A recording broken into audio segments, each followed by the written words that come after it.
Hi, my name is Cassandra Crickles, and I'm from Highland, New York. My first-hand experience with the ACC in New York City is as follows. On December 2nd of 2015, after I had back surgery early that morning, I had my mom drive me down to the Manhattan Animal Care and Control Center to rescue this beautiful dog here sitting on my lap. This is Bonnie, formerly known as Velvet.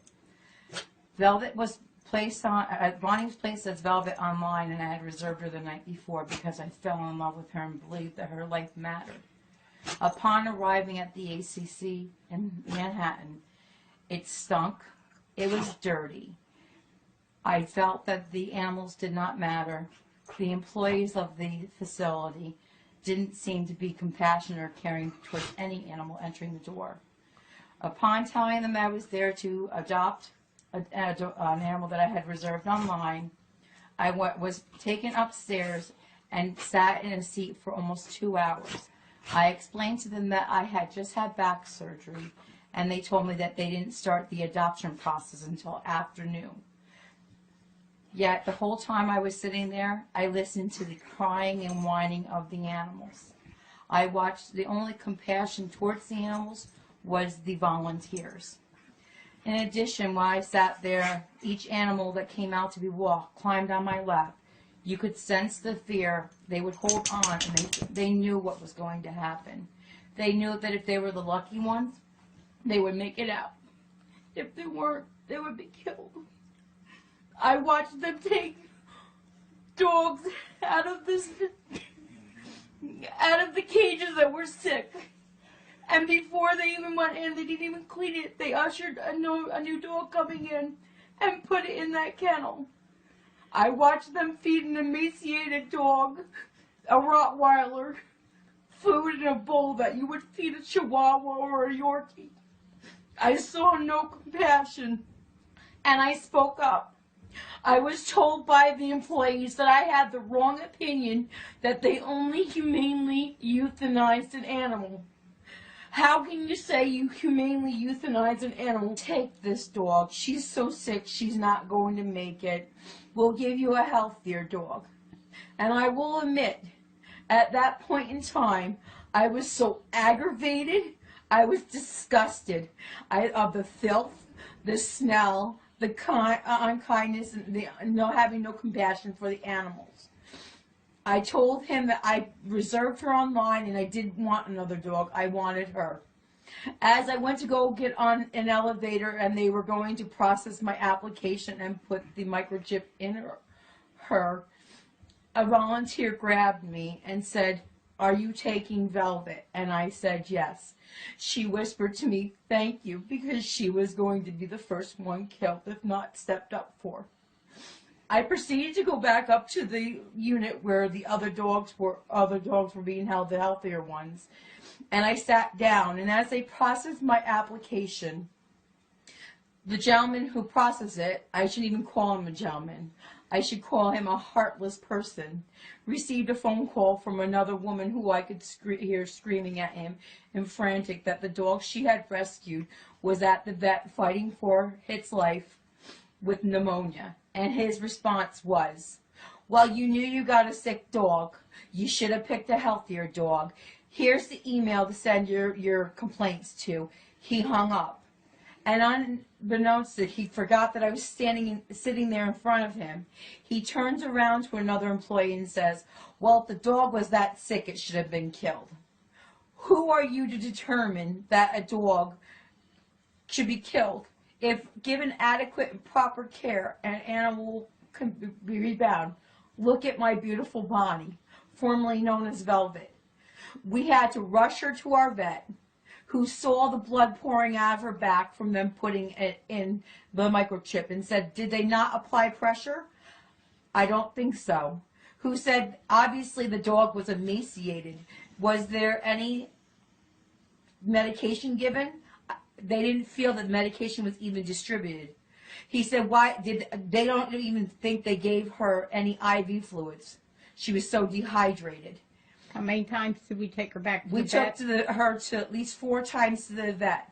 To be hydrated and medicated. She knew that she was being safe, but she just couldn't even hold her head up. The vet later told me after she started getting better that he didn't think she would have made it. But yet the people at the ACC and Risa Weinstock don't think these animals have any value or their lives don't matter. The dog that I picked up is different from the dog sitting on my lap in the fact that she was emaciated beyond belief. Her rib cage were sticking out, her spinal cord was sticking up.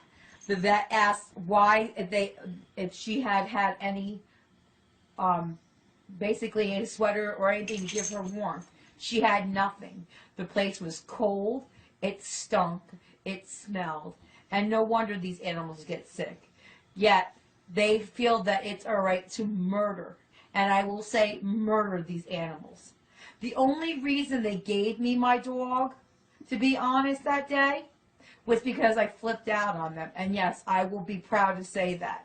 I am a paralegal and work in the legal field, and told them by them taking my $202 via the website on my credit card, it was a contractual agreement by New York State contractual law, and yes, I do practice that area of law, and that if they did not give me my dog, there was going to be hell to pay, because I was ready to sue the city of New York and go after Mrs. Weinstock myself with a lawyer, because I think it's disgusting how they treat these animals. And to be honest, now I'm going to go to law school just to give these animals a voice. New York State and Manhattan passed a cruelty law, yet the New York State legislators, the mayor, and every politician down there, shame on you.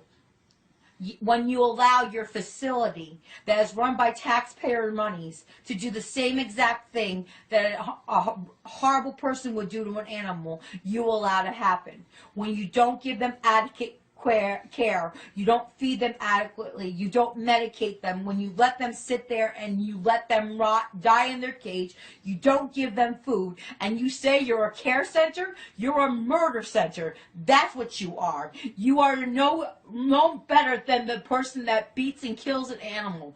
You are a bunch of just animal terrorists. Your care centers, they're death camps. No animal that does not get picked up does not have a chance to live. Puppies, dogs that can be healthy. Look at my Bonnie. She is healthy because I got her the adequate care. My vet felt that the vets working at the ACC are unethical because no animal should ever be in the shape that Bonnie was in. No vet who's ethical would let a dog who's hit by a car or hurt lay there and suffer. How many times, countlessly, do I cross-post when I volunteer and I do home visits for the rescues or I do transport? Because these animals, they matter.